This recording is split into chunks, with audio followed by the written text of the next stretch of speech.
Hi everyone, it's Lori Kelly. Just wanted to come to you again here on this Friday. And I don't really know what week it is. I think maybe it's week 5 or 6 or 4, or I don't know. Isolation is kind of turned into this Groundhog Day, right? You wake up every day and you go, what day is it? What am I doing?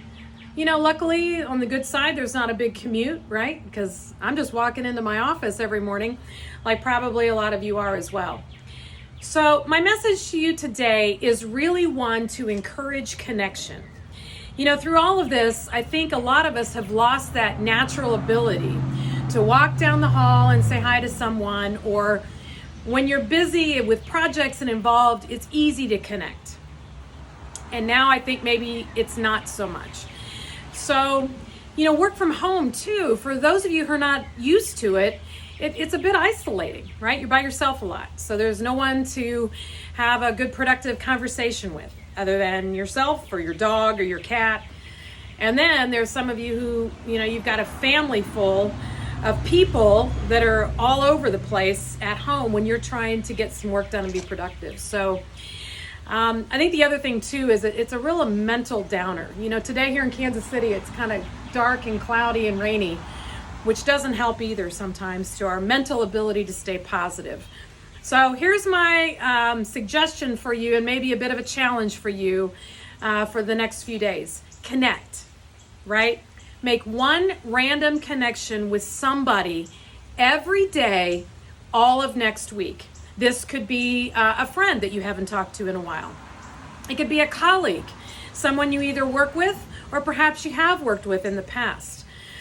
It could be a family member, anybody, but make it a point to schedule out who you want to talk to next week. And perhaps it's something, we all make grocery lists, right? So maybe you start to make a list of people that you really feel like you need to connect with. I would encourage you to do that. And then when you're talking, share a positive story that you read, or perhaps a post that you saw that was really encouraging. You know, one of the things that I love to do is I love to cook, right?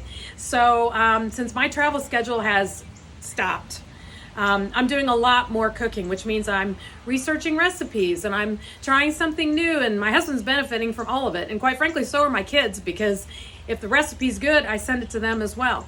So perhaps you found a great recipe, or you've tried a great bottle of wine, something that you want to share as well. There's always something great that you can share with others, and it'll help brighten their day. The other thing too is we need to encourage each other, and we need to be there and be positive and just, you know, reinforce the message that this is not forever, right? It's for right now. So let's take the time to encourage each other. And I think what makes this really timely is, you know what tomorrow would be? Tomorrow would be our opening day of our spring April High Point Market. And for the first time in my life, in all of my years in this industry, I won't be going to market in April. First time that's happened to me, probably for a lot of you as well. Okay, so the message is this. Let's be encouraging. Let's connect, and let's make sure that we take the time to count our blessings and be thankful for what we have, and take the time to share with others. Let's be a blessing to someone, and let's bring a smile to somebody's face every day next week. Okay? Can you do that? I think you can, and I'm going to do it too. Thanks so much. Hang in there.